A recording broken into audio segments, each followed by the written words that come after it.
নমস্কার বন্ধুরা, সবাই কেমন আছো? তো আশা করি সকলেই ভালো আছো।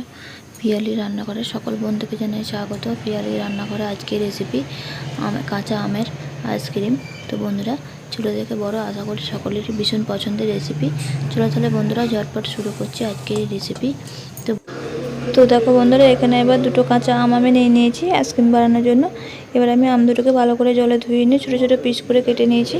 এবার আমি এটাকে প্রথমেই আমি এখানে আমি আমগুলোকে ছোটো ছোটো কেটে নিয়ে সিদ্ধ করে দেবো। তার জন্য এখানে আমি অল্প জল নিয়ে নিয়েছি। অল্প জল নিয়ে এখানে আমি আমগুলোকে দিয়ে দিচ্ছি। এবার আমি সিদ্ধ করতে বসিয়ে দিচ্ছি আমগুলোকে। জাস্ট 2 থেকে 3 মিনিট মতো টাইম লাগবে। 2 থেকে 3 মিনিট মতো হলেই আমটা সিদ্ধ হয়ে যাবে। তো 2 থেকে 3 মিনিট মতো হয়ে গেছে। তো আমটা এবার আমি এখানে সিদ্ধ করে নিয়েছি। তো এবার আমি আমটাকে একটা বাটির মধ্যে ঢেলে নিচ্ছি। ঢেলে নিয়ে এবার এটাকে আমি মিক্সির মধ্যে পেস্ট করে নেবো। তার জন্য এখানে আমি কিছুটা পরিমাণ চিনি, নুন, সামান্য পরিমাণ নুন, চিনি আমি এখানে দিয়ে দিচ্ছি। এবার খুবই সামান্য পরিমাণ এখানে আমি ভাজা জিরে গুঁড়ো আমি এখানে এর মধ্যে দিয়ে দিয়েছি। এবার আমি এর মধ্যে চিনি দিয়ে দিচ্ছি। যেহেতু কাঁচা আম, তার জন্য এখানে চিনিটা একটু বেশি লাগবে। তো এখানে আমি চিনি দিয়ে দিচ্ছি। সামান্য পরিমাণ নুন আমি এখানে দিয়ে দিয়েছি।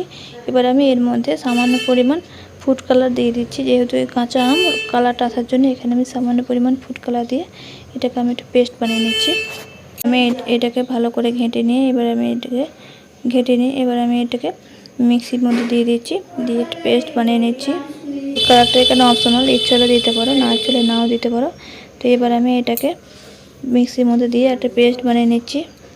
তো দেখো বন্ধুরা, এবার আমি আমটাকে এখানে মিক্সির মধ্যে দিয়ে দিয়েছি। মিক্সির মধ্যে দিয়ে এবার আমি এটাকে পেস্ট করে নিচ্ছি। পেস্ট করে নিয়ে আমি তোমাদের দেখাচ্ছি। তো দেখো, তোমরা চাইলে এখানে ছেঁকে নিতে পারো, তো আমি আর এখানে ছেঁকে নিইনি। পেস্ট করে নিয়ে এবার আমি দিয়ে দিচ্ছি কাপগুলোর মধ্যে। এখানে আমি কাগজের কাপ নিয়েছি।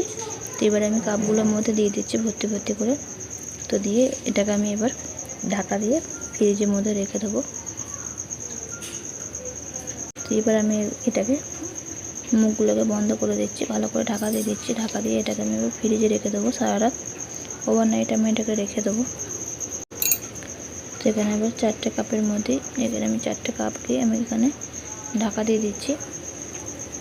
এবার আমি ঢাকা দিয়ে এগুলোকে অল্প অল্প করে এবার আমি এটাকে চাকুর সাহায্যে অল্প অল্প করে ছেদ করে দিচ্ছি। দিয়ে এবার আমি এটাকে আইসক্রিমের কাঠিগুলোকে আমি এবার দিয়ে দেবো। এবার আমি এখানে 4টে কাঠি সোজা করে দিয়ে দিচ্ছি। দিয়ে এবার এটাকে আমি ফ্রিজে রেখে দেবো ওভারনাইটের জন্য। তো দেখো বন্ধুরা, কত সুন্দর দেখতে লাগছে। এবার আমি এটাকে ফ্রিজের মধ্যে রেখে দিচ্ছি। ফ্রিজের মধ্যে রেখে দিয়ে আমি সকালবেলা তোমাদের দেখাচ্ছি। দেখো এখানে ওভারনাইট হয়ে গেছে। এবার আমি এটাকে বার করে নিয়ে তোমাদের খুলে দেখাচ্ছি। তো দেখো বন্ধুরা, এবার আমি খুলে তোমাদের দেখাচ্ছি এটা কত সুন্দর হয়েছে। এটাকে ফ্রিজ থেকে বার করে 2-4 মিনিট রেখে দিতে হবে। 2-4 মিনিট রেখে দেওয়ার পর এটাকে তুললে খুব সুন্দর উঠে পড়বে। না হলে এটা সঙ্গে সঙ্গে তুলতে গেলে উঠতে চায় না। তো 2-4 মিনিট পর এটাকে আমি তুলে দেখাচ্ছি তোমাদের। ঠিক এইভাবে করে হাতে করে একবার করে ঘুরিয়ে দেবে, তাহলে দেখবে খুব সুন্দর উঠে যাবে। তো বন্ধুরা, দেখতে পেলে কত সুন্দর ও ঝটপট তৈরি হয়ে গেল কাঁচা আমের আইসক্রিম রেসিপি। তো বন্ধুরা, একবার হলো বাড়িতে বানিয়ে খেয়ে দেখবে, খেতে ভীষণই ভালো লাগবে। ছোটো থেকে বড়ো সকলেরই ভীষণ পছন্দের রেসিপি। তো বন্ধুরা, আজকের রেসিপিটা তোমাদের কীরকম লেগেছে? তো বন্ধুরা, আজকের রেসিপিটা যদি তোমাদের ভালো লেগে থাকে অবশ্যই এটা লাইক করে দেবে, শেয়ার করতে ভুলবে না। যারা নতুন, চ্যানেলটা অবশ্যই সাবস্ক্রাইব করে পাশে থাকবে। তো বন্ধুরা, আজকের মতো ভিডিওটা এই পর্যন্তই। তো আবার দেখা হবে অন্য কোনো ভিডিওতে।